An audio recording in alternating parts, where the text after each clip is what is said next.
time ago, we was talking about television and doing it on the radio. What we did was to help our generation realize. We are back. We are back.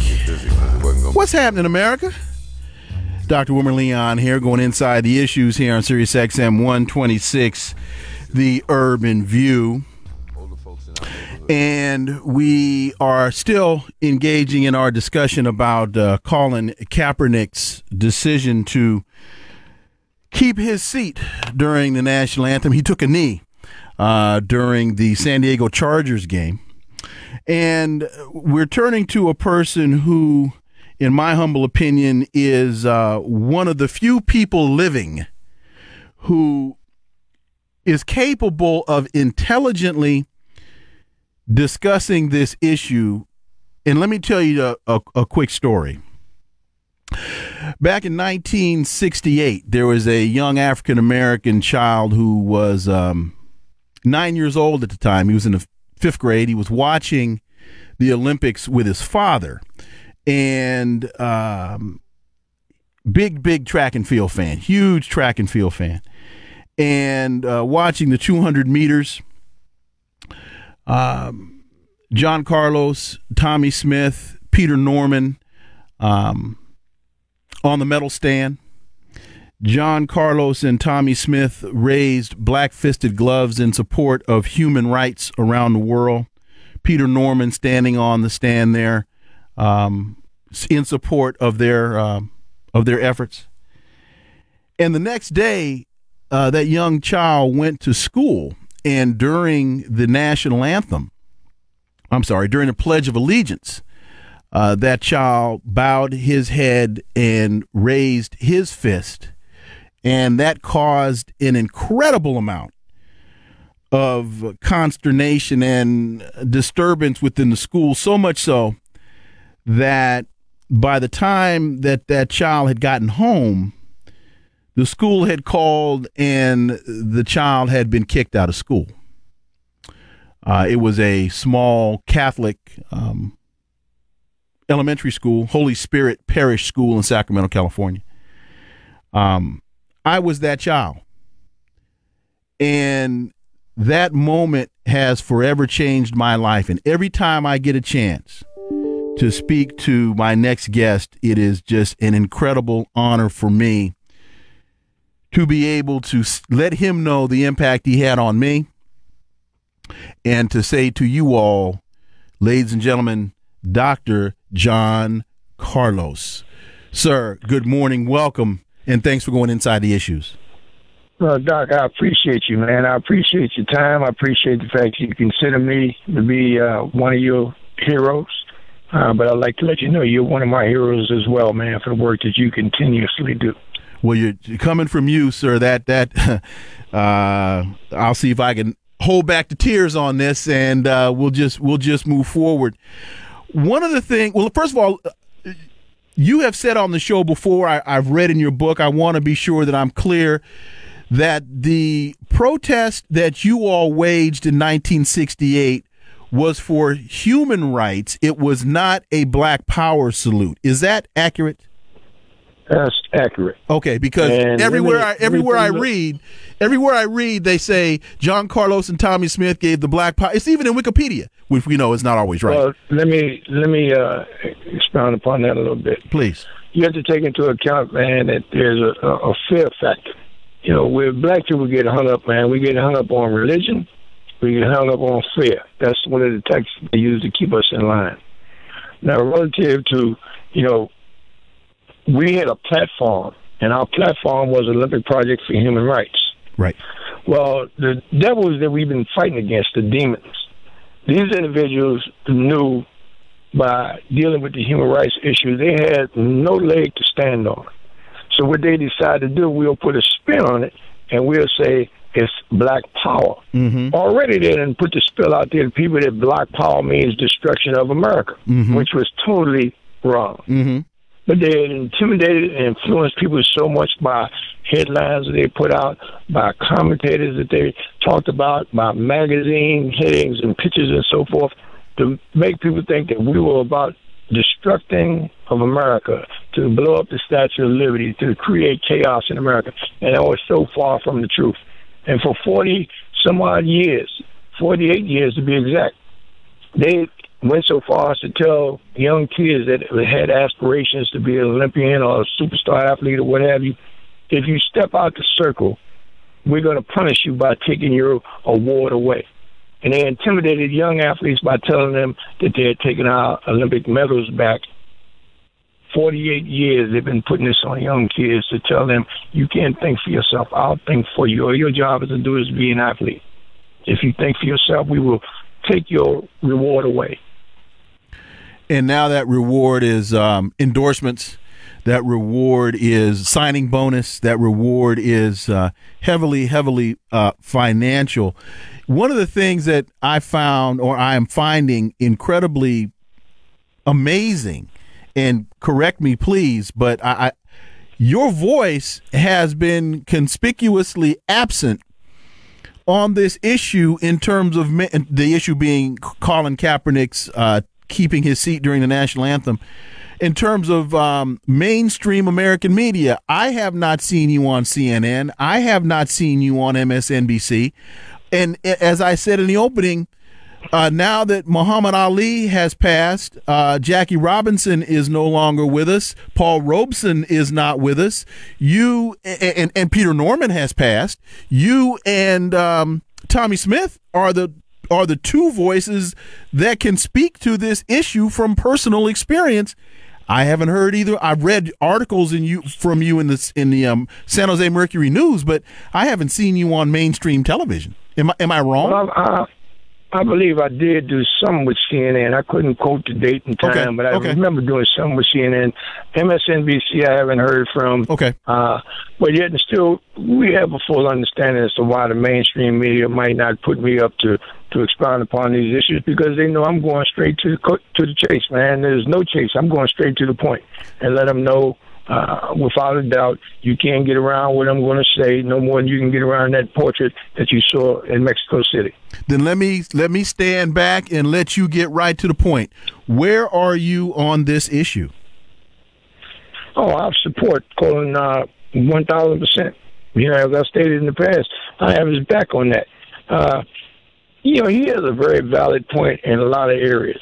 The first area you would say, well, why would a guy do what he's doing and he has so much money and he has so much more money to lose? That's educational factor right there. You know, when I went to Mexico City, I had $13 in my bank account to weather the storm. He has $13 million in his bank account. But the money is not even relevant. What is relevant is that he chose to say, I'm willing to sacrifice everything to step up to the plate and expound upon those that's less fortunate, those that's oppressed every day, those that are left behind in my community, those that didn't get a chance to play football or go to a university for various reasons relative to prejudice and bias. So, yes, I support him 1,000%. They say he disgraced the flag. He didn't disgrace the flag or embarrass the flag. What he did was took the choice to stand or to sit. We all have that choice. They talk about the military. He's disrespectful to the military. The military, if they look at it, they went into the military to give everyone in America the right, the freedom of free speech, the freedom of expression. He didn't put no torch to the flag. He didn't set the flag on fire. He just chose to say to himself, are you with the flag or are you being a hypocrite? If the flag doesn't cover you, the anthem doesn't cover you, and you stand there and you pledge every day, then after a while, if you're serious about what's happening in your life, you become aware that maybe I'm a hypocrite to myself. I don't know if you had a chance to read the op-ed that I wrote, but in it I asked the question, or make the statement, the question really shouldn't be why did Colin Kaepernick choose to sit during the national anthem? The question should be, why is it that a poem written by a slaveholder who felt that Africans in America were less than human and did not possess significant intelligence, why would a poem written by that man become the national anthem of the land of the free and the home of the brave? Well, there's two factors involved. The first factor is the fact that the slave owners are still running camp.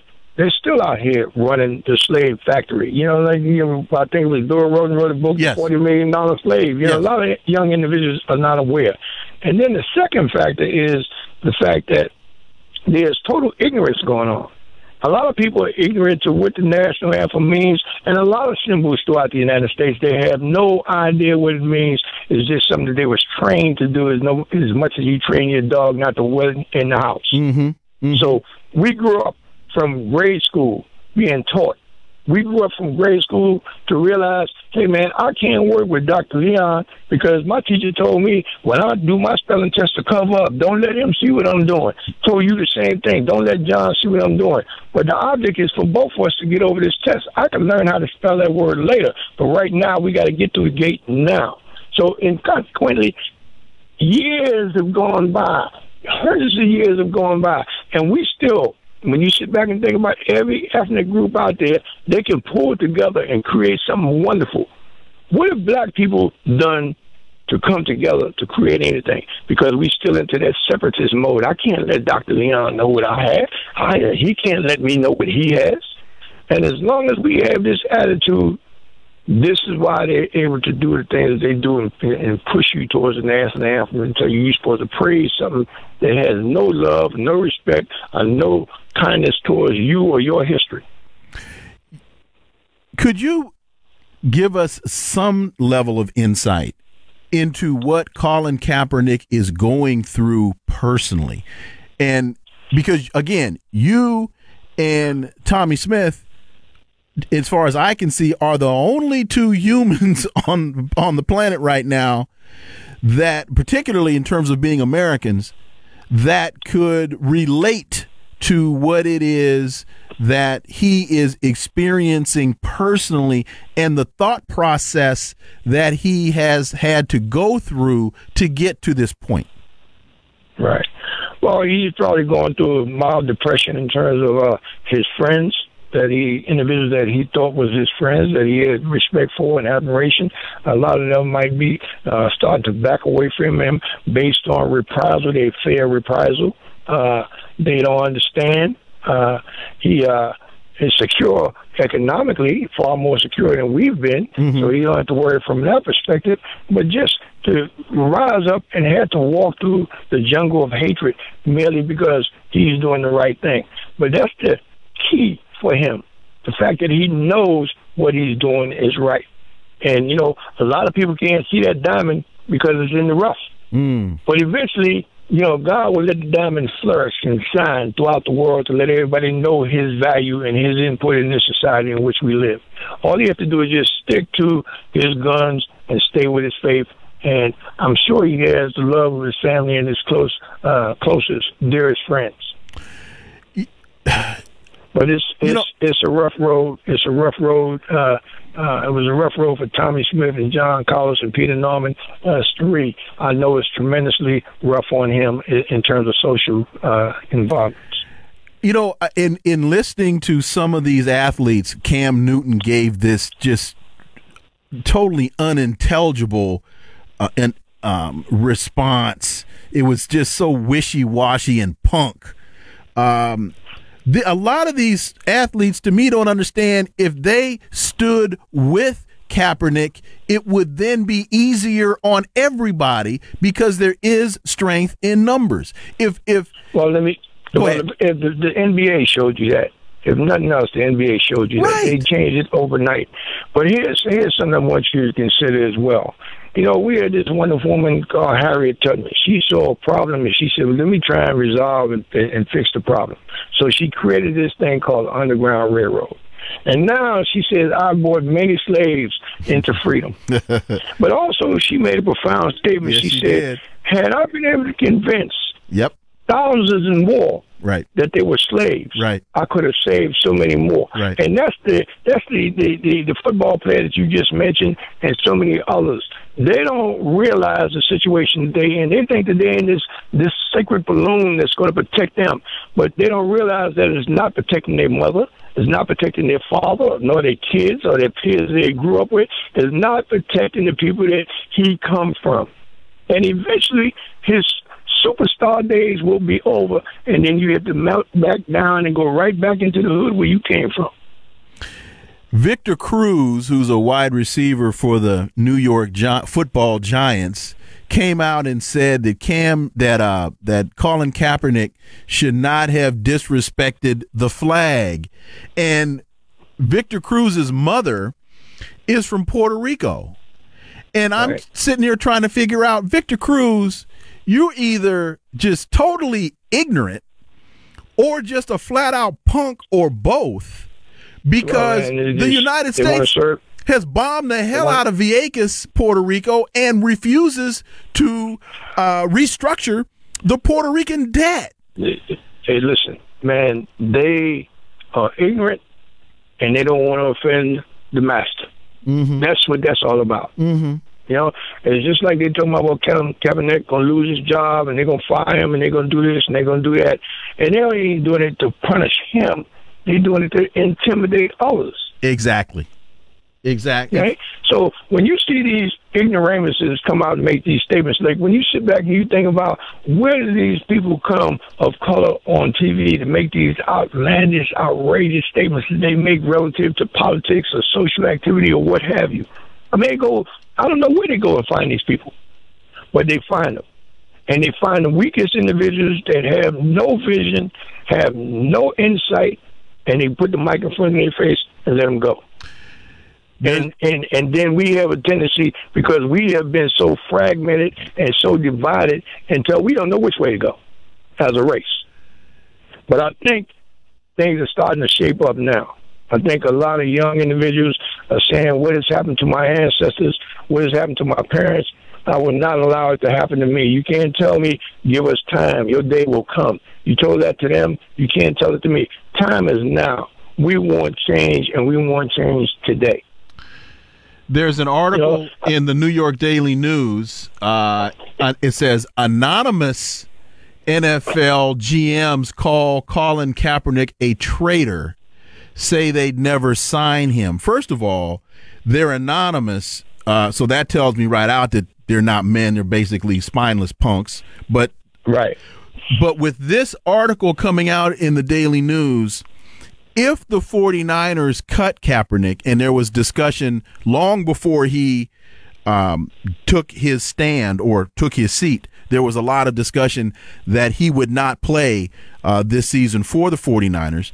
So if they do decide to cut him, do you think we'll ever see Kaepernick play professional football again? Whether he played professional football or not, I don't even think that's the point. Okay. I don't think that's the point. Okay. I think the point is that he made his statement. If he leaves that job, he has a bigger job now. He didn't jump into the pool of social activism. He jumped into the pool of human rights. That's not a moment. That's a movement. So he has other work other than throw that football. I'm sure he would love to throw footballs and would love to be smiling and love to make happy statements, but he had to he sees something far greater than just putting on the cheese look. He's concerned about humanity. He's concerned about social justice. He's concerned about the well-being of people that's been oppressed for hundreds of years. Getting back to a point you made earlier about the comment that a number of people have said, he has so much money, he doesn't understand, why is he doing this?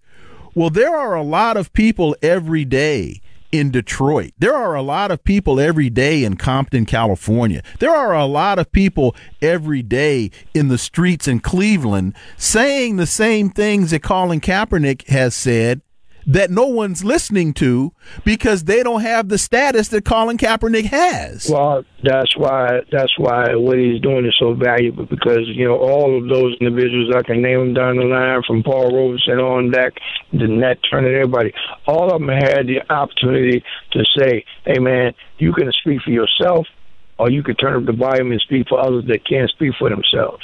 I think every civil activist, that's the question he asks himself before he goes out on a public venue to start to speak and proclaim the righteousness for all people, particularly his people on this planet. So, have you had a chance to talk to Colin? No, I really haven't. I haven't had the opportunity to talk to him, but we're in the same blood, brother. So one day we will hook up. I never actually had the pleasure of meeting him, but I thought I'd met him. I thought he had gone to the University of Oregon, but I found that it wasn't. Was Dungy's son that was there. Okay. Well, ladies and gentlemen, let me say you are listening to one of the greatest. In fact, let me just quickly, in 1969, in the 100 yards, you ran 9.1. In 1968, in the 100 meters, you ran 10 flat. In 1968, in the 200 meters, you ran 19.92. And 1970. Oh, I'm sorry. Okay. Yeah, no, they tried to change the time. You know, they didn't want me to have records, so they tried to slide it back. And you also ran the 440. You ran 47 flat, which is interesting because particularly at that time, running the 100, the 200, and the 440, that was rare. Usually people ran the 1 and the 2, the 4 and the 8, but you ran the 1, 2, and 4. That was very rare at that time. Well, yeah, I hate to, say things now so far back in time, but I actually believe that I could have broke the world record in all three of those events had I been running for records. But I've never run for any records. I ran to give a good show for the people to spend their money and to be very competitive against my competitors. But in terms of me running for world records, I wasn't into that. I ran some great times, but I don't think I was ever pushed to run when I really wanted to run. The challenges wasn't there. I think the only time I actually felt like running was the Olympic trials because they did everything they could to knock Tommy and I out of the trials. So I said I'm going to set a precedent and run something that give them something to think about. Well, as you said about Colin Kaepernick never throwing a football again, you stood and gave the world something to think about that we are still thinking and talking about. And, sir, we are forever indebted to you. Ladies and gentlemen, Dr. John Carlos, thank you, sir. Peace and blessings to you, and look forward to talking to you again. Back at you. God bless. All right. Hey,